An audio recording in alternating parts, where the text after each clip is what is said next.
네, 안녕하세요. 직무역량중심 취업컨설팅센터 수완제이의 임송아입니다. 오늘 제가 정한 주제는 취업준비 혼자서도 할 수 있다라는 건데요. 물론 어떤 분들은 정말 전문 기관이나 전문가에게 도움을 받으시거나 혹은 학교 내에 있는 일자리 센터 이런 곳에서 이제 전문가분들의 도움을 받으시거나 혹은 혼자 준비하시거나 다양한 형태로 준비를 하실 텐데 뭐 전문가의 도움을 받지 말라라는 차원은 절대 아니고요.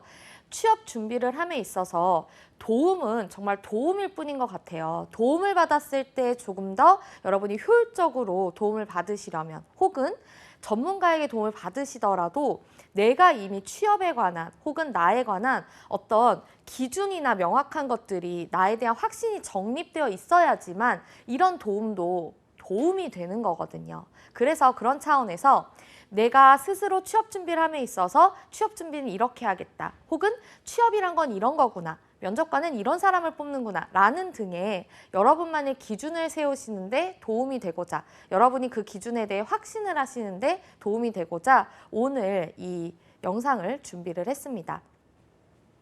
먼저 취업 시나리오라고 했는데 취업 자소서라고 하지 않은 이유는 이력서부터 서류의 시작이기 때문이에요. 그래서 시나리오 작성 이렇게 말씀을 드리고 싶은데 어쨌든 간 기본적으로 뭘 쓰려면 그 내용이 들어갈 수 있도록 정보를 수집하셔야 하잖아요. 제가 봤을 때는 정보 수집이 굉장히 취업 준비의 시작이자 끝이 아닐까라고 생각을 했습니다. 먼저 여러분께서 이런 책들 많이 보시거나 이런 강의 많이 들으실 거예요. 면접은 이렇게 봐야 됩니다. 뭐 취업 컨설턴트 분들이 하시는 것들 이런 것들도 굉장히 좋을 텐데 여러분이 이렇게 하세요 저렇게 하세요라는 어떤 가이드가 여러분에게 도움이 되시려면 일단 면접관의 마인드가 되시는 게 굉장히 중요하거든요. 그래서 면접관은 이런 사람을 뽑는구나.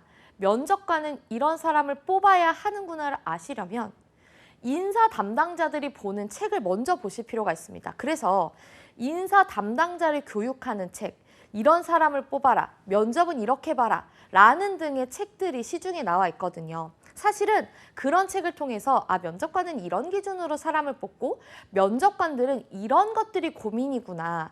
면접관들은 면접에서 이런 것들을 통해서 이 사람의 진짜 진면목을 보려고 하는구나 등등의 다양한 것들을 면접관이 보는 책을 통해서 면접관 교육책을 통해서 여러분들이 확인하시면 훨씬 더 그런 취업 컨설턴트 분들이 주시는 팁 혹은 방법 이런 것들이 더 와 닿으실 거예요. 그래서 면접에서 이렇게 하지 말래. 면접에서 저렇게 하래. 이런 그냥 어떻게 보면 그냥 가벼운 방법이나 기준보다는 일단 면접관은 이런 생각을 가지고 있구나 라는 것을 정립하시기를 추천드립니다.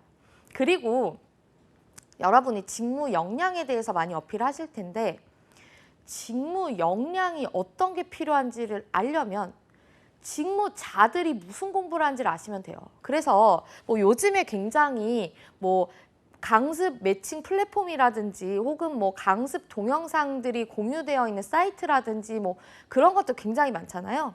거기에서 현직자들이 예를 들어서 뭐 승진을 위한 엑셀, 뭐 칭찬받기 위한 엑셀 이런 식으로 굉장히 현직자들이 실제 자신의 직무 역량을 높이기 위해서 듣는 강의들이 굉장히 많이 있을 거예요. 그런 것들을 여러분들이 습득을 하셔서 전 이런 것들을 할 수 있습니다라고 구체적으로 얘기를 하시거나 혹은 이런 것들을 제가 앞으로 입사 후에 역량으로 늘리도록 하겠습니다라고 말씀을 하시거나 그래서 내가 실제 그런 강의를 수강함으로 인해서 내가 취업을 할 수 있는 직무 역량을 강화하시거나 혹은 입사 후 포부를 작성하시기 위해서 그런 제목이라든지 그런 영상들을 참고하시거나 혹은 면접관이 어떤 기준으로 사람을 뽑는지를 체감 체득하기 위해서 면접관에 대한 교육을 위한 그런 인사관리, 인사조직관리 이런 책들을 활용하시거나 하시면 좋을 것 같습니다. 그리고 스터디 같은 걸 많이 활용을 하세요. 근데 정말 많이 말씀하시는 게 스터디 하다 흐지부지 됐어요. 스터디에서 다들 무슨 조언 같은 걸 해주긴 하는데 다 좀 약간 도움 안 되는 것 같아요 라는 말을 진짜 많이 하시거든요. 왜냐하면 어차피 합격하지 않은 사람들이잖아요. 그러니까 떨어진다는 게 아니라 아직 합격을 안 한 사람이라면 이 사람이 가지고 있는 기준이 좋을 수도 있고 나쁠 수도 있고 이 사람이 역량이 있을 수도 있고 없을 수도 있고 그리고 심지어 내가 아직 붙지 않았기 때문에 이게 맞나 싶으니까 뚜렷하게 조언을 못 해주게 되기 때문에 약간 수박 겉핥기식의 하나만한 얘기를 서로 조언을 해주게 되거든요. 그러니까 이제 손 조금 덜 쓰시면 좋을 것 같아요. 목소리가 좀 떨리시는데 목소리 안 떨리시면 좋을 것 같아요. 뭐 긴장돼서 떨리는 걸 목소리 떨지 마라. 이런 쓸데없는 보통 피드백들을 서로 주고받으시는 거죠.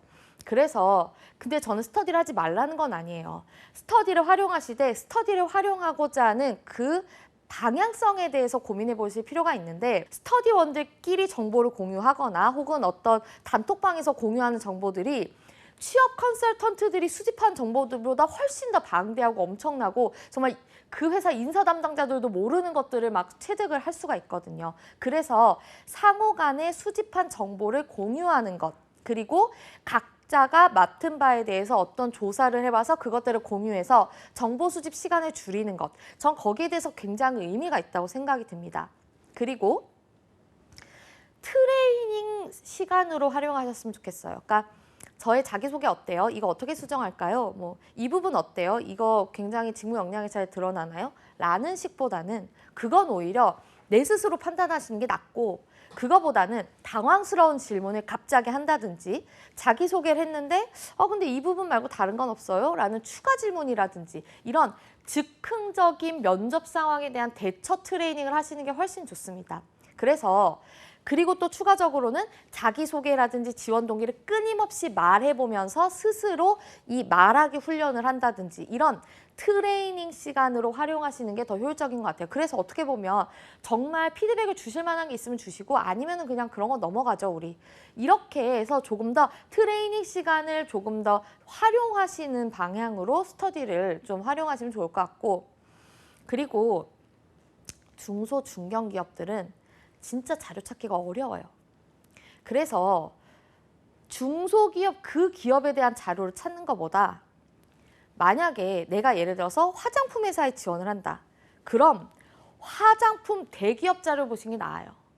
혹은 이 기업에서 화장품을 이 기업에 납품한다. 이 납품 기업을 보시는 게 나아요. 그래서 이 기업은 지금 이런 고민을 가지고 있구나. 그래서 우리가 납품하는 이 기업의 이런 고민을 이렇게 해결해 보면 좋겠습니다. 라든지 혹은 이 대기업에서 이런 것을 하고 있기 때문에 우리도 이런 걸 차용해 보면 좋겠습니다. 라든지 혹은 화장품 산업 자체에 대한 공부를 해가시는 거죠. 그래서 화장품 산업이 이렇게 가고 있는데 이렇게 가면 좋겠습니다. 라든지 혹은 우리와 유관한 예를 들어서 우리는 화장품 회사인데 화장품에 뭐 사용되는 어떤 물질을 만드는 회사라든지 이런 식으로 유관 유사 기업, 유관 유사 대기업, 경쟁사, 연관 산업 그리고 납품 대기업 관련 자료를 검색하시는 게 훨씬 좋습니다. 대기업 같은 경우에는 자료가 많잖아요. 자료가 너무 많으니까 무슨 자료를 모아야 될지 잘 모르시는데 직무에서 하는 세부 업무를 아는 건 굉장히 중요합니다. 그래서 현직자들의 인터뷰나 이런 걸 보시면서 그럼 이걸 봤어. 어떻게 활용해야 되지? 세부적인 업무 상황 중에 어려움이 있어요. 이런 부분들이 좀 까다로워요. 저는 이런 부분 때문에 조금 업무가 어렵습니다. 라고 하는 인터뷰 자료가 있으면 이런 업무 문제 상황이 자주 발생하기 때문에 저는 이런 문제 상황을 이렇게 해결하겠습니다. 라고 맨 마지막 하단부에 갖다 붙여주시는 거예요. 예를 들어서 저의 역량은 이런 겁니다. 저는 이런 역량을 이런 에피소드를 통해 이렇게 활용해 본 적이 있습니다. 그러면 이 역량은 이 업무에서 이런 문제점이 있는 상황에서 이렇게 해결하는데 이렇게 사용하겠습니다. 로 마무리를 해주시는 거죠. 이렇게 해서 직무에서 하는 업무에 대한 이해도가 훌륭함을 어필해 주시고 구체적으로 나의 이 역량이 도대체 어디다 써먹어야 되는지를 정확하게 짚어주시는 것이 설득력을 높이는 데 중요하다는 거죠. 그리고 이 대기업이 뭐 자본금이 얼마고 이런 정말 중요하지 않습니다. 그런 건 그냥 의미 없는 숫자거든요. 취업준비생들에게는. 그거보다는 이 대기업이 하고 있는 이 시장 상황, 이 대기업의 경쟁사, 이 대기업의 문제점, 이 대기업의 한계점 그런 건 어떻게 극복해야 되고 그 극복을 하는데 난 뭘 기여할 것인지가 입사 후 포부에 녹아 들어야 되는 거죠. 그리고 직무 강점에 있어서도 저는 이런 역량이 있기 때문에 이런 걸 이렇게 해결하는 데 도움을 드리겠습니다. 도움을 드리고 싶습니다. 이런 식으로 하시는 거죠. 그래서 대기업을 분석했을 때 이걸 입사 후 포부, 직무 강점 맨 밑에 부분에 업무에서 어떻게 활용할지 여기에다 녹여야겠다. 그리고 지원 동기에서는 이 산업이 이렇게 전망이 좋은데 내가 이거를 하는데 이런 강점이 있어서 이 전망대로 우리 기업이 흘러가는 데 기여할 수 있다. 라는 문장들을 만드시는 데 활용을 하셔야 된다. 라는 겁니다. 취업 시나리오라는 것은 이제 자기소개서에 들어갈 수도 있고 면접에 들어갈 수도 있는 내용들인데 그 내용들에서는 명료함, 전문성, 개성이 드러나야 된다라고 저는 생각합니다. 명료함이라는 건 문장이 짧고 단순하고 명료해야 돼요. 그런데 우리가 면접에서 하는 굉장히 많은 문제는 이런 겁니다. 구구절절 얘기하고 요점이 없어서 저 사람이 무슨 얘기하는지 모르겠고 저 사람 얘기 굉장히 지루해라고 면접관이 느끼기 때문에 떨어지는 경우가 상당히 많아요. 직무 역량들은 다 거기서 거기고 한 경험들도 다 거기서 거기입니다. 그런데 그 얘기를 어떻게 하냐가 합격과 불합격의 차이점을 만들어주는데 일단 정하는 기준을 조금 구체적으로 제가 정해드리자면 문제 상황 2줄, 해결 방안 3줄 이렇게 돼야 돼요. 그러니까 문제 상황이 길어지면 안 된다는 거죠. 제가 어디에서 인턴을 했는데 그게 어느 기업인데 거기서 무슨 일을 하는 거였는데 그 업무를 하면서 굉장히 느낀 바가 컸습니다. 이 쓸데없는 얘기 한 줄. 어디서 인턴했는데 바로 치고 들어가야 되고 심지어는 어떤 문제점이 생겼는데 이걸 어떻게 할까 고민하다 이런 쓸데없는 차치해도 좋은 문장들을 넣음으로써 일단 말이 길어지고요. 고민을 하다가 이렇게 노력해야겠구나 해서 정말 지하철을 뭐 왔다 갔다 하는 통근 시간에도 고민하여서 해결했습니다. 이렇게 노력점에 대해서만 보통 어필을 하세요. 해결 방법에 대해서는 잘 어필 안 하시고 이렇게 쓸데없고 불필요한 문장들을 너무 많이 나열하면 내 생각에도 말이 길어지네 하니까 직접적으로 구체적인 해결 방안과 이 방안, 이 전략을 사용한 이유라든지 이 전략을 잘 쓸 수 있는 나의 역량이라든지 이런 건 그냥 시간 관계상 생략하는 거죠. 이게 제일 중요한데 이 얘기를 정리하자면 문제 상황을 짧게 그러니까 이 인턴 기업이라든지 이 문제 상황이라든지 이 동아리의 내력 이런 건 얘기하실 필요 없어요. 예를 들어서 어떤 한 명이 빠진다 그랬는데 그 한 명을 설득하는 것이 저에게 주어진 문제 상황이었습니다. 이렇게 문제 상황을 객관화해서 짧게 줄여주시면 돼요. 그러면 이 한 명이 빠져나가는 이 동아리가 사진 동아리면 어떻고 요리 동아리면 어떻고 이런 게 불필요하면 불필요한 정보들은 다 삭제해 주셔야 됩니다. 그래서 제가 동아리를 할 때 어떤 한 명이 그만두겠다 그러는 것이 저에게 주어진 문제 상황이었습니다. 짧게 한 줄 혹은 2줄로 얘기하시고 그 한 명을 설득하기 위해서 제가 그 사람을 분석해 보았는데 그 사람의 문제점은 그 사람이 나가겠다는 이유는 이런 거였습니다. 이렇게 해서 2줄로 짧게 얘기하시고 바로 그래서 저는 해결 방안으로 이런 방법을 썼고 이 방법을 쓴 데에는 이런 이유가 있으며 그 해결 방안을 잘 활용할 수 있는 저의 능력은 이런 게 있었습니다. 라고 굉장히 명료하게 필요한 부분만 짧게 줄여 얘기하시고 그랬을 때의 결과 혹은 이걸 직무에 적용할 수 있는 방안, 요게 이제 필요한 2줄입니다. 그래서 문제 상황 2줄로 짧게 요약을 하시고 해결 방안을 길게 얘기하시거나 혹은 내가 어떤 행동을 취했는데 어떤 결과가 있다. 이걸 3줄을 얘기하시고 마지막 2줄은 직무 적용 방안. 그래서 저는 이런 역량을 이런 업무를 할 때 이런 문제점이 생길 때 이렇게 해결하겠습니다. 라고 하시는 거죠. 그래서 면접은 5문장 내지 7문장 내로 짧게 줄여주셔야 돼요. 그래서 간결한 문장으로 문제 상황은 무조건 짧게 해결 방안이나 행동을 구체화하여서 문제 상황 2줄, 해결 방안 혹은 행동 3줄, 그리고 직무 적용 방안 2줄. 직무 적용 방안은 이게 구체적인 직무와 유관된 상황이면 따로 얘기 안 해주셔도 돼요. 이게 이제 명료한 문장을 만드는 가이드라인이고요. 그 다음에 이제 전문성이 굉장히 중요한데 이게 바로 아까 직무 적용 방안을 얘기하시라는 거기에 대한 것도 포함이 되고 내가 이 경험을 바탕으로 이 직무에 대한 이런 인사이트를 얻었습니다도 괜찮습니다. 예를 들어서 뭐 이건 그냥 이렇게 얘기하는 거죠. 이건 그냥 친구를 설득한, 그러니까 나가겠다는 그 친구 한 명을 설득한 거였지만 제가 속한 이 업무는 어쨌든 영업관리자로서 많은 직원들을 설득하는 이 상황과 일치하다고 생각합니다. 그래서 저는 이렇게 사람을 설득할 때 이렇게 해야 되는구나를 알았기 때문에 앞으로 제가 속한 이 영업관리의 이 직무에서 그런 대리점주분들을 설득하는데 잘할 수 있을 것 같습니다. 라고 이 직무가 어떤 걸 하는 건지 구체적으로 여러분이 이해하신 방향, 인사이트를 얻은 방향을 같이 서술해 주시는 게 중요하다는 겁니다. 그리고 추가적으로 예를 들어서 뭉뚱그려서 그냥 경영지원 이렇게 뽑거나 혹은 그냥 영업관리 이렇게 보통 채용 공고가 나오는데 그랬을 때 세부 카테고리, 세부 업무를 희망한다라는 걸 어필해 주시는 게 좋아요. 예를 들면 저는 주로 예를 들어서 경영지원 중에 저는 뭐 총무를 굉장히 잘할 수 있어요. 재무회계를 잘할 수 있어요. 저는 인사관리 중에서도 노무관리를 굉장히 잘할 수 있어요. 인사관리 중에 저는 이런 걸 잘할 수 있어요. 라는 세부 업무 중에서 내가 더 잘할 수 있는 방향을 어필해 주시는 게 좋아요. 그래야 내가 강점도 구체적으로 어필할 수 있고 이 업무에 대한 나의 역량이라든지 이 업무에 대한 이해도를 세부적이고 구체적으로 어필하실 수 있기 때문입니다. 그리고 개성이 굉장히 중요하다는 건 이런 거예요.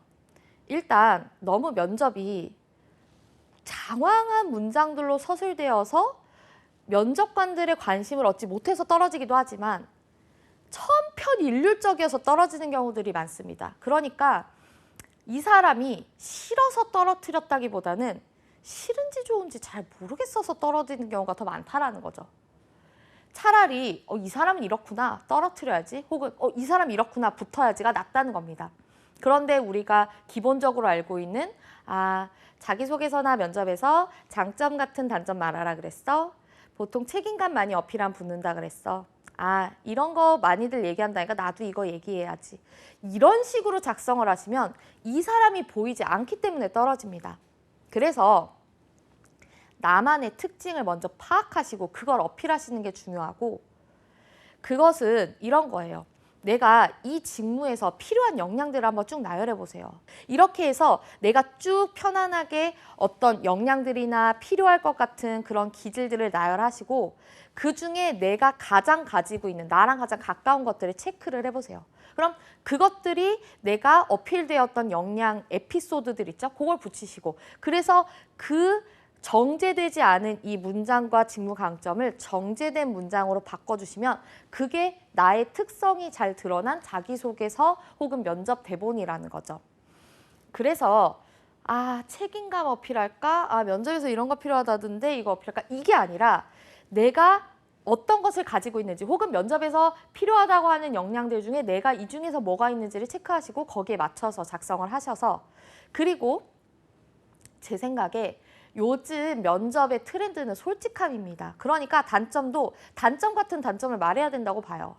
그게 어떤 거냐면 저 떨어뜨리려고 생각하면 단점 같은 단점 말하기만 해봐. 아주 그냥 바로 떨어뜨려야지. 이럴 생각이면 그걸 물어볼 필요가 없는 거죠. 면접에서 장점과 단점을 물어보는 건 정말 이 사람이 어떤 사람인지 궁금하기 때문인데 이 사람이 어떤 사람인지를 알 수 없는 장점은 책임감이고 단점은 거절을 못하는 거. 이런 식으로 얘기하면 이 사람이 드러나지가 않아요. 그래서 나의 성향이나 나의 어떤 개성이나 나의 특징을 여러분이 생각해 보세요. 예를 들면 저는 약간 성격이 급해서 업무 처리가 되게 빠른데 약간 급하고 내가 하고 싶은 대로 해야 되다 보니까 주변 사람을 좀 쪼는 게 저의 장점이자 단점이에요.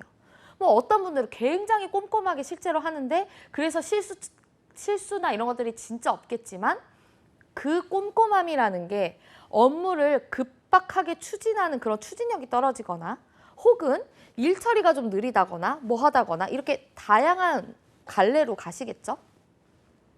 이 장점과 단점을 명확하게 분석해서 나의 장점은 이런 거고 나의 단점은 이런 거라 저는 이런 성격과 이런 특징이 있는 사람이에요. 아시겠죠? 그러면 저는 어쨌든 단점이 이런 거라는 걸 제가 명확하게 알고 있고 이것이 직무상으로 업무상으로 최대한 발현이 안 되기 위해서 최소화하기 위해서 전 이런 노력들을 해오고 있고 곧잘 되고 있습니다. 업무를 하는데 문제가 없습니다. 라고 얘기를 해주셔야 된다는 거죠. 그래서 내가 이런 사람이구나. 아, 쟤는 이런 사람이었어. 이런 특징이 있는 사람이었어.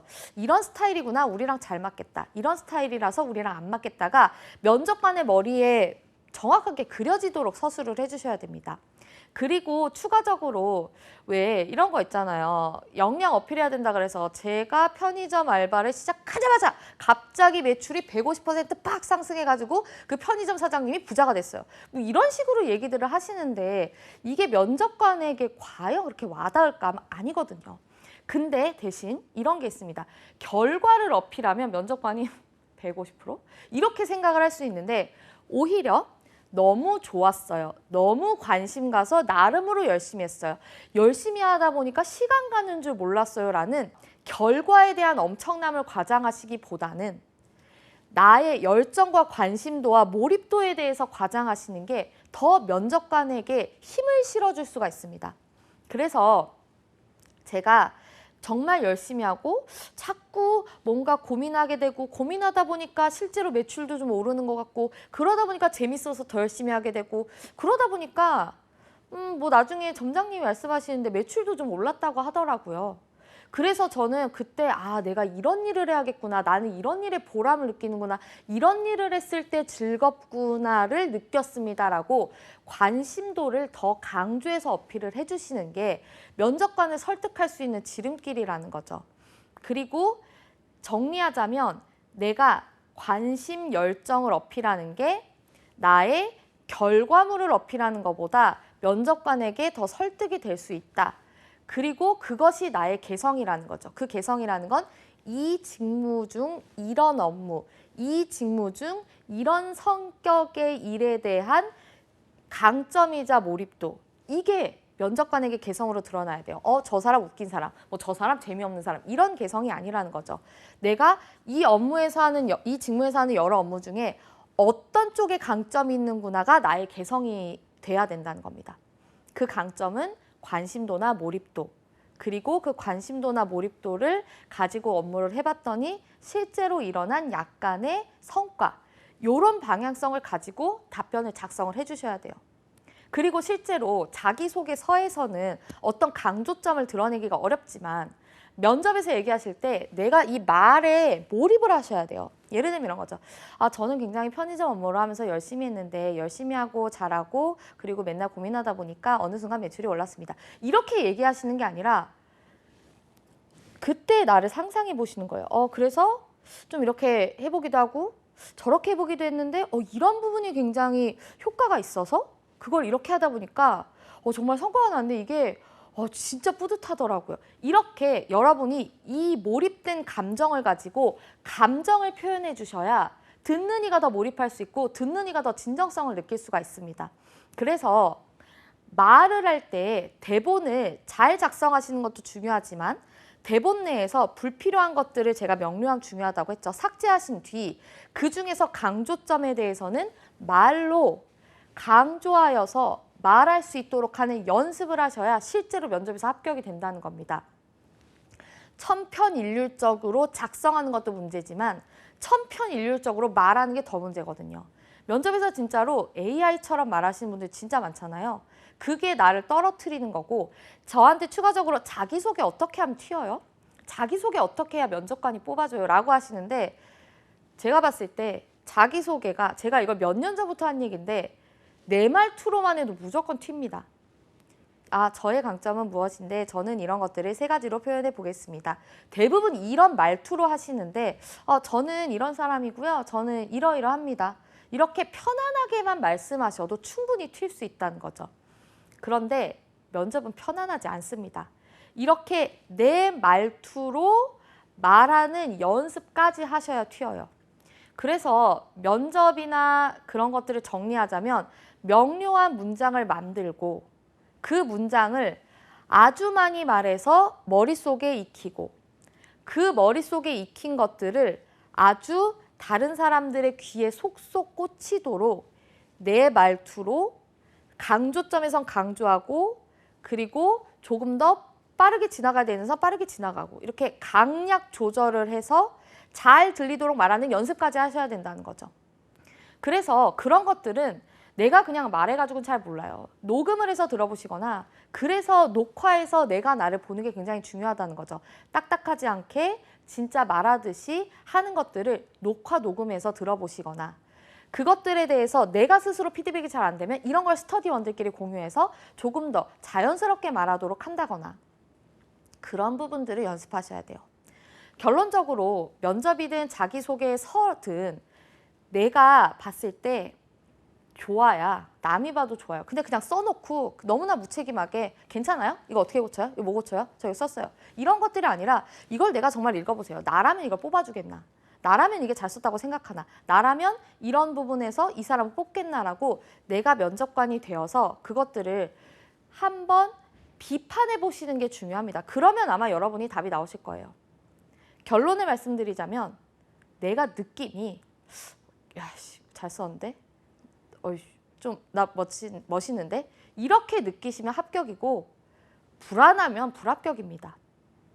그래서 그런 기준들을 가지고 여러분이 스스로 한번 충분히 검토 고민을 해보신 뒤에 그래도 모르겠는 부분을 다른 사람에게 조언을 받거나 도움을 받자라고 하셔야지 그냥 무조건 남의 도움을 받으면 합격일 거다. 이런 막연한 생각들을 좀 버리시면 좋겠다는 차원에서 오늘 이 시간을 준비를 해봤습니다. 명료함, 전문성, 개성 이 세 가지가 취업 시나리오의 기준이고요. 이 세 가지가 내가 스스로 봤을 때 느껴지는구나, 내가 스스로 봐도 좀 부족하구나를 여러분 스스로 한번 검증, 판단, 비판해 보시는 그런 태도를 한번 해보시면 좋을 것 같습니다. 자기소개서나 면접이나 이런 취업 시나리오에 정리를 해보자면 정답이란 것도 없고 오답이라는 것도 없습니다. 내가 스스로 느꼈을 때 확신을 가질 수 있는, 내가 스스로 느꼈을 때 좋다고 느낄 수 있는 그 정도 수준으로 끌어올리신다면 여러분은 아마 합격에 가까워지셨다고 생각이 드는데요. 오늘부터라도 내 스스로 검증하고 내 스스로 비판해보는 그런 조금 더 적극성을 가지시기를 바라면서 오늘 이 시간 마치도록 하겠습니다.